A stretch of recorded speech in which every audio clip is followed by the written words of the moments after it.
And we are live. Welcome back to Takes by Fans. We have a great show for you today. As always, Takes by Fans, we are live every single day of the week, folks. We're talking Monday through Monday and Monday some more. You can come watch live at noon Eastern at twitch.tv/takesbyfans or at our website, takesbyfans.com/watch. Check out our YouTube channel. We post all of our episodes right after the show and some clips. So, hey, you just want to watch the 10-minute segment? We've got it up there on the website as well. And then we are on podcasts as well. Google Podcasts, Spotify, other podcast playlists, not quite yet Apple Podcasts, but we're working on it to get it there. But we are working on multiple podcasts. So however you want to watch or listen, we're probably going to be there at Takes by Fans. Alrighty. Today is Friday, so that means we make our official picks. Yesterday, we guessed and reacted to the lines. We had a chance to sleep on our picks, and now we're feeling confident. This was a little bit of a tougher week just because the spreads were so large, and we're kind of just going to swallow all the points this week, folks. That's really what we're doing, and so it might be a little bit of a tougher week, but we are going to power through it, and we're still confident that we're going to beat Vegas this week, folks. So we make our official picks, 6 official picks, and then today on the show, if you follow me on Twitter or Facebook, I tweeted out today that we are going to have a surprise bonus pick as well. I'll tell you what it is right now. It is going to be an investigative pick. We're going to have to watch a little bit more film because what we saw on Wednesday in our film study, it gave me a little promise, and then I saw the spread, and I'm like, I think I like this, but I do want to check out the film just a little bit more, and then we'll make our solidified pick on this. So we're going to call it an investigative pick. We're going to watch the film. However we feel coming out of watching that film, that is going to be our pick. It's not going to be one of our 6 picks. This is going to be a bonus 7th pick. It may be a new segment. Come every Friday. We may do this every week, see how it goes. But investigative pick, we're going to look forward to it, and when we get there, we'll tell you all about it. So without further ado, there are a couple of stories that we do need to get into first before we start our picks. And the first one is Joe Judge wants to leave the impression that Daniel Jones may play Sunday. Now, that kind of throws me off a little bit, because I was big on the Seahawks, because Colt McCoy I thought was starting for the Giants this week. But it seems that Daniel Jones has a slim chance of playing on Sunday. So if you want to take the Seahawks Giants game, I would advise really kind of wait till Sunday or until there's confirmation whether Daniel Jones or Colt McCoy can play. And if you really think that Daniel Jones is going to definitely play, I think I may like the Giants plus 10 then. So it's going to be probably a game time decision. I thought he was going to be out at least 1 week. I wasn't kind of buying the multiple week out, that he was going to be out for multiple weeks, but I definitely thought 1 week. I'm still kind of leaning toward the side that he's not going to play on Sunday. Definitely think he's going to probably take 1 game off to really kind of get over that hamstring injury so he doesn't re-aggravate it or anything. The Giants are in first place of the NFC East. Now, I know that they probably want Daniel Jones to play this game so they have their best opportunity to win this game because, the NFC East is, tough division because everyone's got 3 or 4 wins. So they know they have to kind of win out and win the majority of the games if they want to win the division. But they're facing Seattle in Seattle. Even with Daniel Jones, I don't know how much I like them to actually win the game. So I would definitely advise probably to hold out on Daniel Jones, get him 100% healthy, and then let's go forward next week. So yeah, I would assume Colt McCoy's playing, but now there is a slim chance Daniel Jones goes this week. Not expecting that. Alrighty, Eagles are getting a couple of players back this week. I don't think it's going to make a difference, but Doug Peterson is hopeful that Zach Ertz, their tight end, can play Sunday, and that they are hopeful that Fletcher Cox, a huge defensive weapon for them, and Darius Slay, probably their premier cornerback, can also play as well. So Eagles may be getting a little bit of healthy this week for the Packers, but once again, I don't think it's going to make too much of a difference. I don't want to spoil all my pick information because I am kind of picking some of these games that we were talking about off the rip. But this Packers team, this Eagles team, they can't score anyway. So I don't know if Zach Ertz is going to help them too much. All right, and then this story, folks. Brace yourselves, brace yourselves, brace yourselves.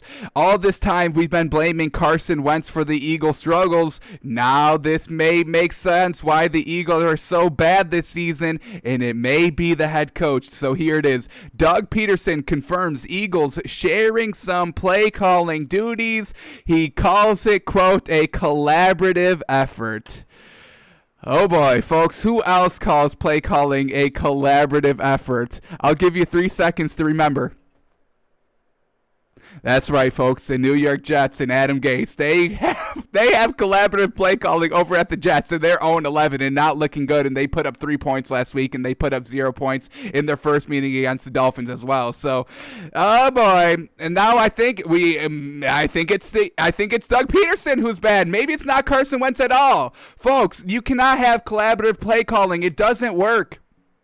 Play calling is an art form. We've all played Madden. You know, you set up this play to go to this play on the next series or the next play. You set up the run to the right, the run to the right, the run to the right. You've been setting that up for the play action to the left in the third quarter because you know it's going to open up. Folks, you cannot have collaborative on play calling. One person needs to take charge, and now Doug Peterson is chiming in. Other people are chiming in. How deep does this go? Are we talking 4 or 5 players or 4 or 5 coaches deep all having input on plays? Hey, run the run to the right. Hang on. All right, let's run to the play action to the left now. All right, let's go deep on this play. There's no continuity in plays. You're not setting anything up. You're kind of just picking things at random.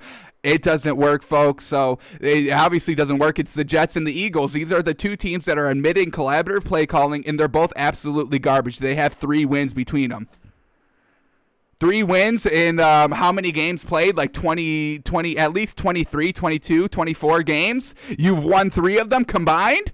Collaborative play calling does not work, folks. The proof is literally in the pudding, and this is some gross pudding, folks. 0-11 pudding and 3-7-1 pudding. I'm not eating any of that pudding, folks. Not good. All right, Doug Peterson, he's going to have to be on the hot seat now. We're going to have to keep an eye on this, folks. We may have put in the blame on Carson Wentz when it really should not be Carson Wentz. Now, he still has to make the throws on the plays, and he's still turning the ball over, so that's not good. But maybe the play calling, they're telling him to take these shots. I don't know, man. But not good news to hear that there's collaborative play calling in Philadelphia. Not good. Alrighty, that's really all the stories we had to cover today. So without further ado, let's get right into our picks. Here we go. How we do our picks, we do them every Friday, and we split them up into 2 categories. We have 3 picks in each category. Our first category is our lock section. These will all happen, folks. You can bet whatever you want. There is no consequences. Christmas is coming up, folks. Bet all of your Christmas savings funds before. If you haven't gone shopping, take all that money, invest it into these 3 teams because you will not lose. You will not lose. And then we have our 99% guarantee section. Maybe, take half of that Christmas fund, put it on these games because we're still feeling very confident on these picks, but we can see maybe one thing that is giving us, a little bit of, all right, maybe I can see it going this way, and it ruins the bet. So don't take all of your Christmas savings, half, quarter, a tenth, a fifth, whatever you want to spare, and put it on these games because we're feeling good about them too. Let's remind you what we did last week. We'll be a little transparent here. Let's see what we got last week. I think we did pretty good. I think we got bit by some close ones, and I think, what was this, December 30th? Nope. When was last Sunday? When was last Sunday? The 29th. All right, let's get to there. All right, here we go. The 29th right here. Okay, here we go. These were our locks last week. We had the Titans +3. I mean, folks, we could have took the Titans -20 and would have still hit. So that was an absolute lock. Perfect pick. Then we had Buffalo -4.5. They won by 7, I think. Very close game, but it's still a hit. Hey, when you're on the right side, you're on the right side. Buffalo -4.5. Loved it, and it hit out. And then we had the Bears +9.5, and I was confident, and I was the clown last week. I was believing in Mitch Trubisky, and we will not make that mistake again, folks. folks. I can guarantee you that. So a little bit of misjudgment here. I'm putting the Bears plus 9.5 in our locks last week. They got absolutely destroyed. I mean, we could have taken the Bears plus 20, and I don't even think it would have still hit. Maybe the backdoor cover would have, but we digress. Here we go. And then our 99% guarantees, we had Chiefs minus 3.5. They won by 3. You get bit by the half. Unfortunate. So, I mean, folks, we were still on the right track there. We picked the Chiefs to win. We still didn't even like the Patriots plus 3.5. Still didn't like it. So very close on that one. Then we had the Cardinals minus 2. Oh my goodness, folks, to miss field goal from 49 yards. They can't even make the field goal. Then, potentially tie game goes into overtime. Who knows who wins? Or the Cardinals just win on that. So once again, a little screwed on that one. But we're not bitter at all, folks. We're not bitter. And then we locked in Saints minus 6.5 before it was broken that the Broncos were having no quarterbacks. It went all the way up to Saints minus, what was it? Was it 13? It was something big. I think it was 13. They hit it anyway. So whatever you locked it in at, you hit anyway. They won big. The Broncos put up 3 points. So Saints put up 31. So, yeah, we did actually pretty good last week. Probably we officially hit 1, 2, 3. We went 3 of 3. Unofficially, we went 1, 2, 3, 4, 5. I'm going to say unofficially we went 5 and 6, folks. I mean, look at this. Chiefs minus 3.5 and Cardinals minus 2. Those both should have hit, but unfortunately. So officially 3 and 3 last week. Unofficially 5 and 6, which is pretty good. So we'll take the unofficial number here. Alrighty, here we go. Let's officially beat Vegas this week. So here we go. We're going to start with our locks, and our first pick of 3 in our lock section is going to be Packers minus 8.5. Where is this at? Here it is. Packers minus 8.5. They're facing the Philadelphia Eagles. I mean, folks, we just mentioned collaborative play calling. That really should be all the information you need on how to bet this game. I literally just read this. When did this break? When did this come out? 11 a.m. today, so an hour before the show. That's when I first saw this tweet. And I would probably go all the way up to Packers minus 20.5, folks. I would catch that 21-point hook. The Eagles are on collaborative play calling. They're not going to be able to move the ball. They've scored 17 points, exactly 17 points the Eagles have the last 3 weeks against the Giants, the Browns, and the Seahawks. You think they're going to score more points in Green Bay than they did the last 3 weeks? I don't think so. And I'm ready to trust this Packers team. They've been a little iffy, a little up and down I would say probably the past 8 weeks. They've been a little bit up and down in their 3 losses, and it's concerning me a little bit. But last week, I think they finally figured it all out. It was a big primetime game. They stepped up. That Bears defense was supposed to be good, and they literally destroyed the Bears defense right from the rip, folks. Literally from the first quarter, their first score, the Bears could not stop them. So the game was over from there because we all knew Mitch Trubisky could not keep up scoring with Aaron Rodgers. We just needed the Bears defense to hold a little bit, and the Packers just obliterated it like they obliterated the Colts defense in the first half, 2 weeks ago when they faced Indianapolis. So this Packers team, nobody's doubting their offense. They're play calling Matt LaFleur, who's calling it by himself because he's not an idiot. The play caller for Green Bay, the head coach, he's doing a fantastic job with Aaron Rodgers. Aaron Rodgers is looking better than ever. He's got some decent weapons. His running back is absolutely fantastic. The defense is getting it done. No big names, nothing, no big news that you hear on the Packers defense week in and week out, but they are, getting it done decently. Don't worry about, the Bears putting up 25. Those were all garbage points, 15 coming in the fourth quarter. And, the Packers here at home, I want to believe in the Packers for the rest of the season. This is the back half of the season, folks. We're getting close to that ending of the regular season, going into the playoffs, and with only one spot available in each division for that first round bye, the Packers know they really have to win out because the Saints only have 2 losses? Do they have 1 loss? 1 loss? 2 loss? 2 losses, I think.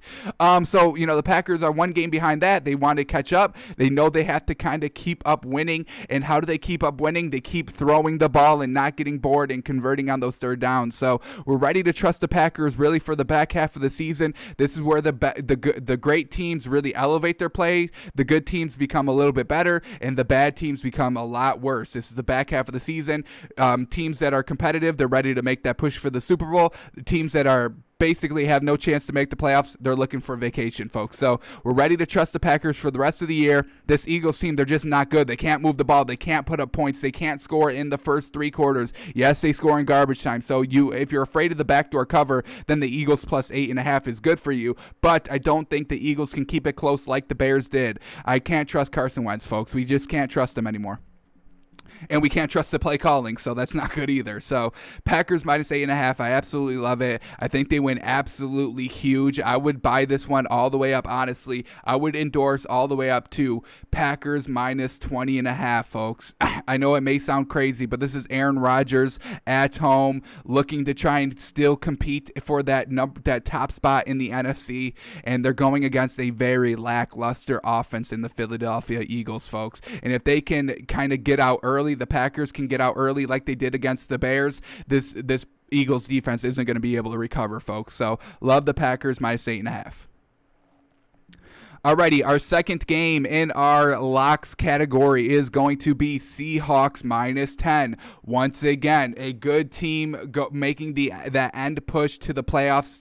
They're trying to get that number 1 seed as well. It's going to be a little bit harder for the Seahawks, but they still can catch it. So, Seahawks at home looking good. Russell Wilson's not turning the ball over. I mean, folks, when you look at their losses, it's only because Russell Wilson turns the ball over. When he doesn't do that, and he usually doesn't do that the majority of the time, he does not turn the ball over. They win the game, and they kind of win comfortably, at least, one possession, one kind of full possession, a full 7 points, or they're winning by 10 or 14. So they can put up points. Their defense is good. Their offense is good. They're well coached, and you got one of the best quarterbacks in the league, folks, managing your team. So love the Seahawks. They're at home. Now, I'm a big fan of this Giants show. If you watch this show, daily, we are big fans of Jason Garrett, the offensive coordinator for the Giants, and we're big fans of Daniel Jones. This man is good. He's going to be good, and he just needs a little bit more time to develop, maybe get another good receiver, and with Saquon Barkley's back, oh boy, watch out for this Giants team. They'll probably run the table in the NFC East for about probably 3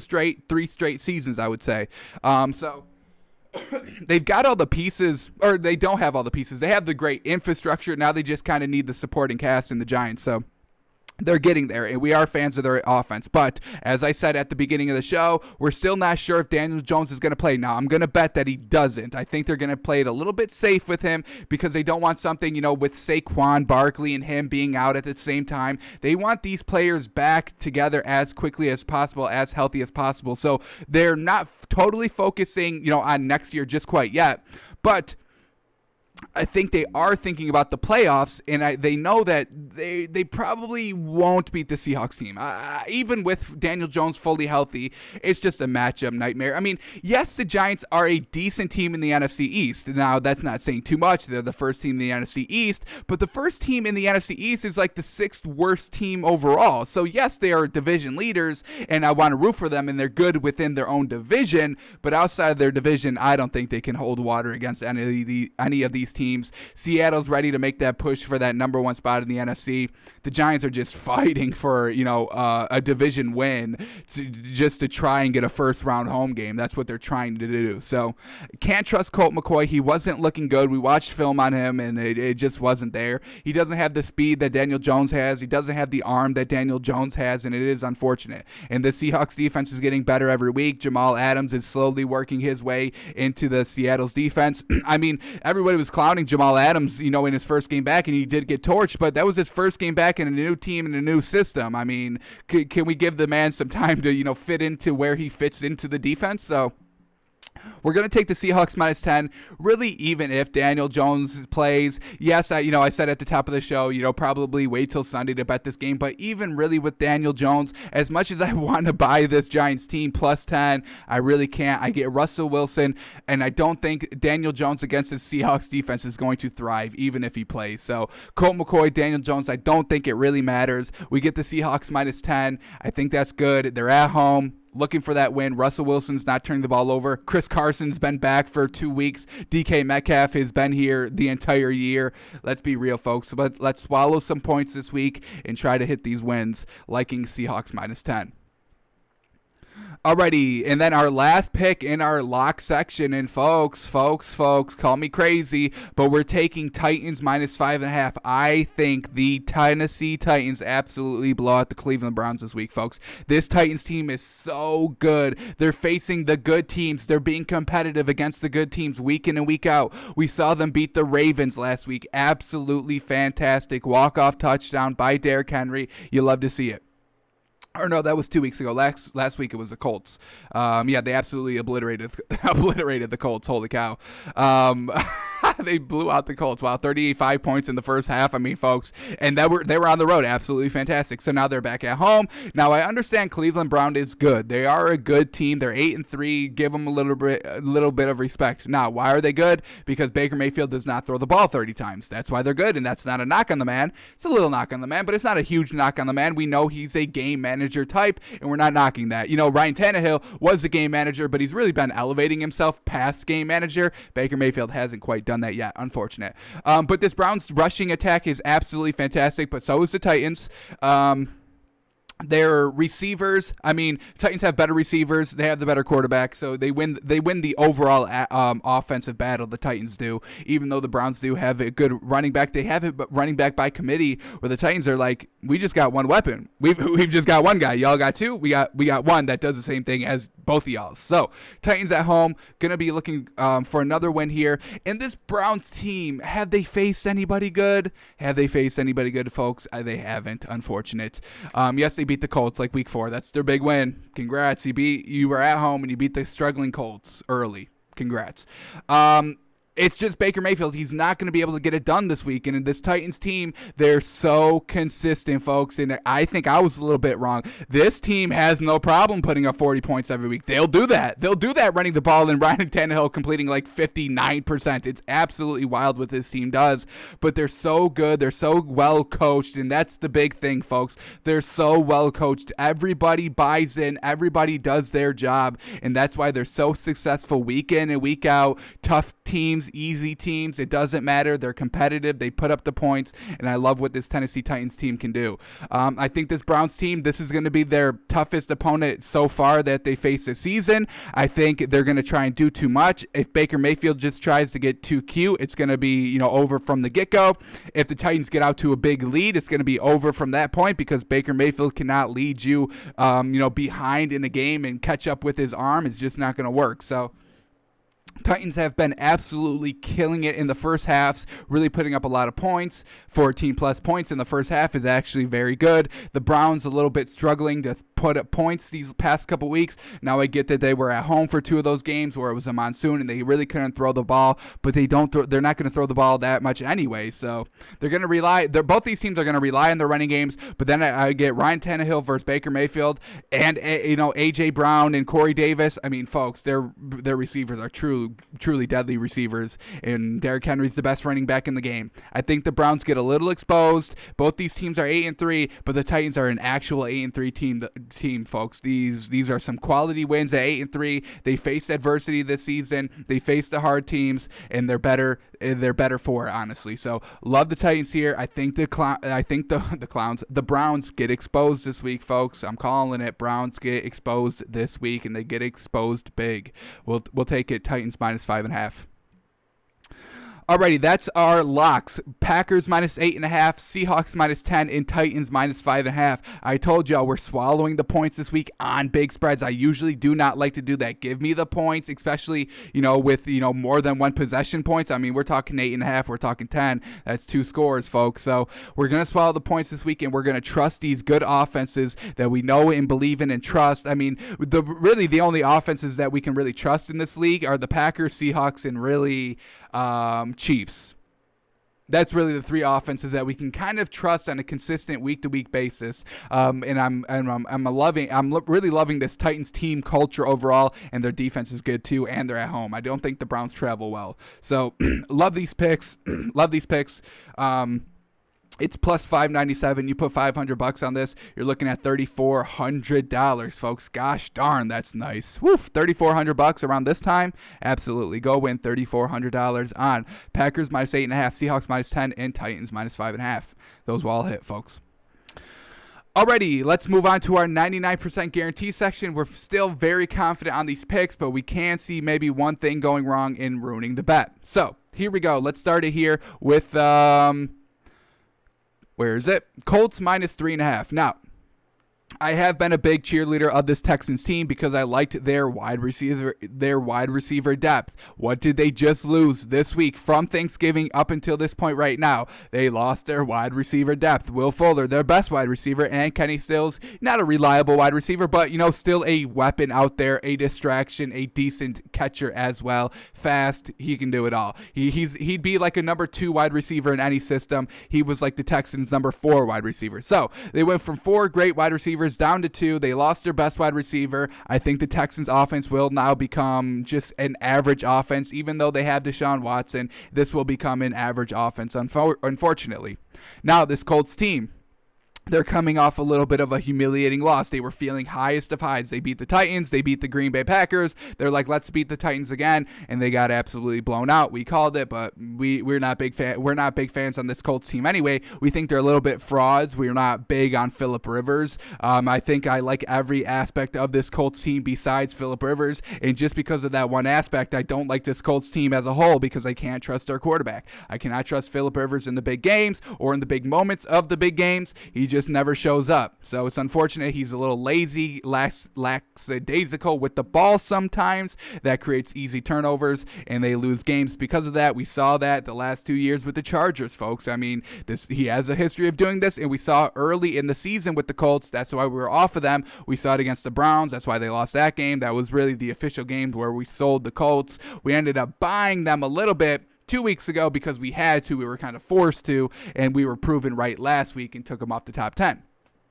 But even with all that being said, their defense is pretty good, and I think this Texans team, they're coming off of a very good showing on Thanksgiving where Will Fuller was full of drugs that he wasn't supposed to be, and that's why he did all that, folks. He got suspended because of the performance that he had on Thanksgiving. The man went absolutely nuts. Too nuts. You can't go that nuts. When you're cheating in the game, go a little nuts, but not too much to make it obvious that you're cheating. So Will Fuller did that, and he got caught. Also, the Texans cornerback, he also got caught with PEDs as well, so he's out for the season. So they take a hit on offense and defense. They have no coach. This is not going to bode well in the locker room. Nobody's going to really band this team together coming off of those suspensions. I think Romeo Cornell, who is their interim head coach, he can do that. Will he? Will the team look up to him? They may, but it's not 100%, so I'm going to say that they won't.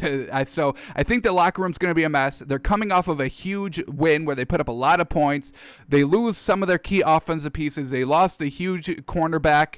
I like the Colts here. Even with Phillip Rivers, look for him to have a little bit of a bounce-back game. Not that he played terrible last game, but they got kind of blown out big. They struggled kind of past the first quarter. They did kind of keep pace with the Titans in the first quarter, but then they kind of fell off a little bit. But I expect the Colts to kind of get it right back on track here. This is a division game, so expect it to be a little close, but I'm going to kind of factor in this Colts defense that we've been hearing so much about. It's going to get it done because this Texans team, they're not that good offensively anymore. So I get the better offense in the Colts now. I get the better defense in the Colts now, and this Texans defense has never been that great. So with all that being said, we're going to take the Colts minus 3.5. Now, the 1% that we can kind of see going wrong is Phillip Rivers being trash, and that's like a huge factor. That really should be like a 25% that Phillip Rivers plays trash, but I'm going to narrow it down to the 1% of our 99% that we're not that comfortable with this game with. So we're going to if that made sense. I don't know if that made sense, but Colts minus 3.5. That's what we're going to take. We're going to trust Phillip Rivers for one game. Does he screw us? Probably, because that's how it works. That's literally how things work. Classic, right? So we'll take Colts minus 3.5. We're gonna trust Phillip Rivers this game. Really not trusting Phillip Rivers too much. Just trusting that this Texans offense is not going to be anywhere near where it's kind of been all season long. So Texans offense takes a big hit. And that's the main reason we like this game. Alrighty, let's move on to our next pick in our 99% guarantee category. We're going to go Dolphins minus 11.5. Now, I know I said yesterday when we were looking at these lines that I liked the Dolphins minus 11.5 if Ryan Fitzpatrick played, not if Tua played, and I still stand by that. But this is the Bengals, folks. They don't have Joe Burrow. They didn't score with Joe Burrow. They've proven that they can't score without him either. So we don't have to worry about this Bengals offense, and this Dolphins defense is one of the top 3 defenses in the league. Steelers, Dolphins. You can make the argument for Rams probably at third. So these are the top 3 defenses we're looking at, folks. So Dolphins defense against this Bengals offense. The Bengals are not going to put up really any points. I wouldn't expect the Bengals to put up more than 10 points in this entire game, and I expect the Dolphins to get some good turnovers. They're at home, and that's why I really like the Dolphins here. They're at home. They play very, very well at home. They play the best defense at home than they do on the road. So we're really just kind of buying into this Dolphins defense, not allowing the Bengals to score a lot, and the points for the Dolphins will come. We are a decent team, whether we get nice short fields on defense, giving our offense, good field position, whether it's a good kick return, whether it's the Bengals just being absolutely bad on defense and, allowing big plays. So whether Tua plays or not, I think we're going to be able to move the ball on this Bengals team. They're not that good offensively or defensively, and our Dolphins defense can really shut down this Bengals team. They shut down everybody, folks.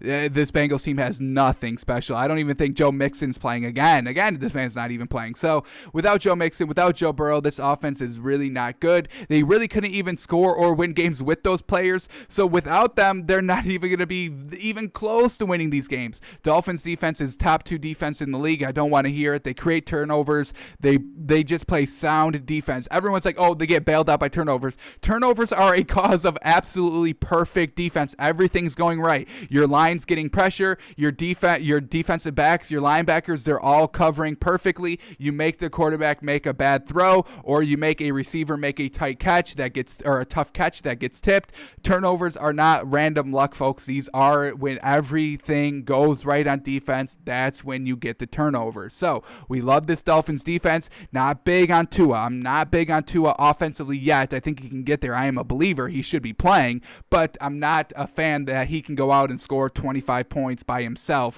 without any help from the defense. But I don't think that's going to be a problem for our defense this week going against the Bengals offense. So we're going to take Dolphins minus 11.5. We're going to swallow the points, folks. We can't trust the Bengals plus 11.5 points. I'm not going to take that. So we're going to take the better defense, and we're going to hope that they clamp up, hold it back. If the Bengals don't score, if the Bengals score 10 or less points, the Dolphins will win this. They'll put up at least 24 points offensively, so we just have to keep them under 13, the spread, obviously. So Dolphins minus 11.5.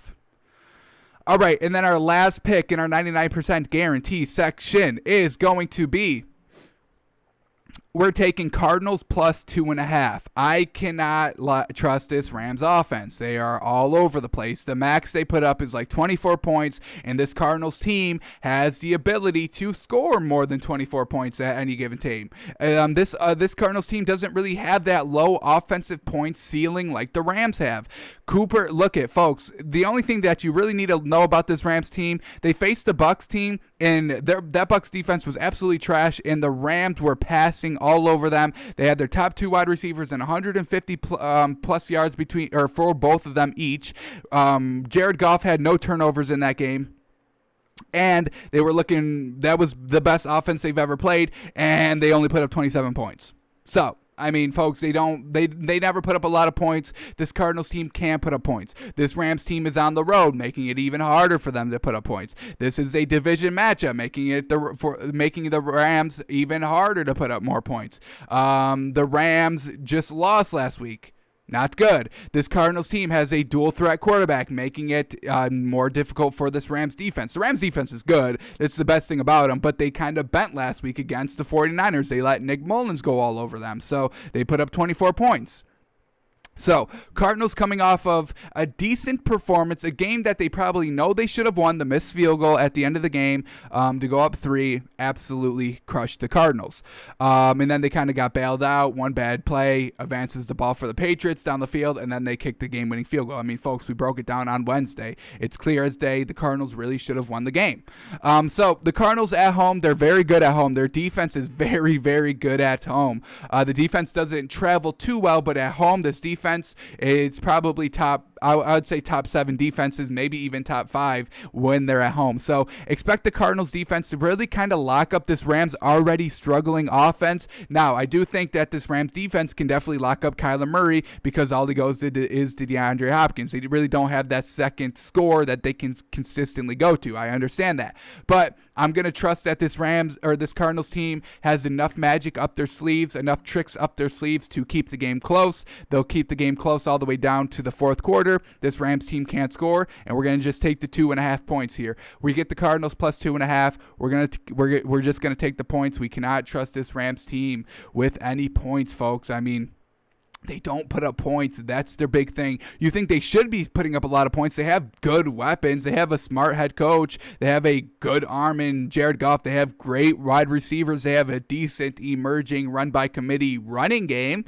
So there's really no reason why this Rams team should not be putting up, 27, 30 points every single game. They really don't do that. So we're going to take the Cardinals. Division game. Games are close. Division games are closer. Cardinals are at home, coming off a loss. Kyler Murray's looking to get, he may have been a little bit banged up with that shoulder last week. Another full week to get that shoulder rested. A little bit better here. So Larry Fitzgerald could be good to go this game as well. We're still waiting on that. So with all that being said, we'll take the points here. Cardinals at home plus 2.5. We'll take it. All right, so that's our 99% guarantees. We got Colts minus 3.5, Dolphins minus 11.5, and Cardinals plus 2.5. The only game that we're taking the points on is the Cardinals, folks. We're swallowing points in every other game. The odds here are plus 673, so you put 250 on that. You're looking at $1,800, and you take that $1,800 that you win, put it in our locks next week, and now you're talking bank, folks. Now you're set up for life. Well, not for life, but y'all know it. All right, let's go to our bonus pick, folks. This is what we're gonna do. Alrighty, let me set up the scene for y'all. So this is our investigative pick. We are going to propose a question, which side of the spread should we take? Should we take the points? Should we swallow the points? That's going to be the question we're going to raise. And then we're going to go and look at, one section of film, and we're going to see, just based on that one section of film that we watch here, we're going to see which one we actually go and take for our official pick this week. So the game in question this week is Jags-Vikings. Jags are plus 10 underdogs. Now, going into this, if last week was not played, I would easily take Vikings minus 10. They're getting Adam Thielen back. The Jaguars are trash. We haven't seen who's the quarterback for the Jags? I'm blanking real quick. Mike Glennon. We haven't seen Mike Glennon play. So absolutely, I would take Vikings minus 10 if we did not have last week. Now, on Wednesday, we watched Mike Glennon's game potentially game-tying touchdown drive, and he was slinging the ball, which definitely was a green flag in my book. The Jags were actually throwing the ball down the field with Mike Glennon, but Mike Glennon's passes were very high, a little bit concerning. Now, was that only on one drive? That's all we saw. That's all we saw on it. So what we want to do today is just look at Mike Glennon a little bit clearer. If this man's accuracy is better than it was that what we saw on Wednesday on his potentially game-winning drive, game-tying drive, then we'll definitely love Jags plus 10 here. If not, if he's still high throughout the entire game and he's still not looking good, then I think we switch to Vikings minus 10. Now, I'll tell you why. This Vikings team, they're a good team since the bye, but, so probably the last 4 or 5 weeks, they've been pretty good. The running game has been absolutely fantastic, and Kirk Cousins has been, playing great passing. He's been great passing the ball because the run game has really set him up for it. The Jags last week, they put up a lot of points. Very impressive, 25 points. Mike Glennon was able to engineer 25 points. The Jags really haven't been able to do that all season with their backup quarterback. So we're going to take a look at Mike Glennon, see what he looks like, and then we're going to decide, should we take Jags plus 10 or Vikings minus 10? Now, I understand Adam Thielen's coming back for the Vikings, and the Vikings are at home. But, the Jags may not win this game, but I think Mike Glennon, if we see it right on the film, he could have the ability to keep the game close, and we're getting 10 points, folks. That's kind of a lot. So we're just going to like the points or not like the points based on Mike Glennon. So without further ado, let's kind of see what we can, let's see some drives that we can think we can see something in the film. All right. So here we go. Let's see what we got here. Let's take another touchdown drive. Let's take this field goal drive first. Now we'll go to the touchdown drive. We'll watch a couple of drives on Mike Glennon. So we'll do this drive in the first quarter. It's 11 plays, 57 yards. We hopefully can get some good Mike Glennon plays here. So let's start queuing this drive up, and we'll see. Actually, you know what? Let's even go back further. Let's take their first drive, their very first drive. First time seeing Mike Glennon. Let's see how he fares, and then we'll go to the field goal, then we'll go to the touchdown, and then we'll go from there. So, without further ado, let's cue it up right from the beginning and see what we get here. Let's see evidence to make our final call. Jaguars plus 10, Vikings minus 10. Which one are we going with in our first ever investigative pick? We're going Jags plus 10, baby. I think I saw enough of Mike Glennon to know that he's pretty solid. He's solid. Yes, he's going to make the overthrows, but the good thing on the overthrows is that they haven't been getting picked, that they've just kind of been sailing, they're kind of, deeper shot opportunities where there's a one-on-one matchup anyway, and then they're a little bit, overthrown, and they just fall harmlessly to the ground because it's one-on-one coverage, and there's nobody else there, to pick it off. So, we saw some great strikes there in the red zone. He proved that he can get it done in the red zone. That's a huge green flag. I know he struggled once, but hey, he wasn't struggling every time. Nobody's batting 100% in the red zone anyway. So, for Mike Glennon to be doing that, that's kind of unimaginable, and he wasn't doing that, so that's fine. He's doing what other quarterbacks do. So I do think the Jags will most likely lose this game, but we're getting 10. I think Mike Glennon, we've seen enough for him just to be the game manager, make some good plays, make some good reads. He's making all of that, folks. So I'm trusting Mike Glennon this week. He's going to get it done. He's going to keep this game close, and we're going to take the Jaguars plus 10, folks, in our first ever investigative pick. Mike Glennon, he's won us over, folks. Mike Glennon has won us over. So let's see how much money Mike Glennon's going to win us this week. We'll put just 100 on that. $100, Jags plus 10. You win $91. You walk away with $191. Fantastic, great profits there. Basically double your money, and that's what you want to see. So Jacksonville plus 10. That is our last endorsed pick of the week, investigative pick. That's what we're going with. Alrighty, folks, that is going to do it for us today. We'll be back tomorrow. We may do a Saturday showcase where we take one team or player or offense or defense and just kind of highlight them going into this week 13. So we'll come up with some of that. And that will pretty much be our Saturday show. So thanks for coming out. Thanks for watching. We'll be back tomorrow, noon Eastern, folks, like every single day. Twitch.tv/TakesByFans podcast, YouTube, Twitter, Facebook. It's going to be at Takes by Fans, folks. All right, thanks for coming out. Thanks for watching, and we will see you tomorrow.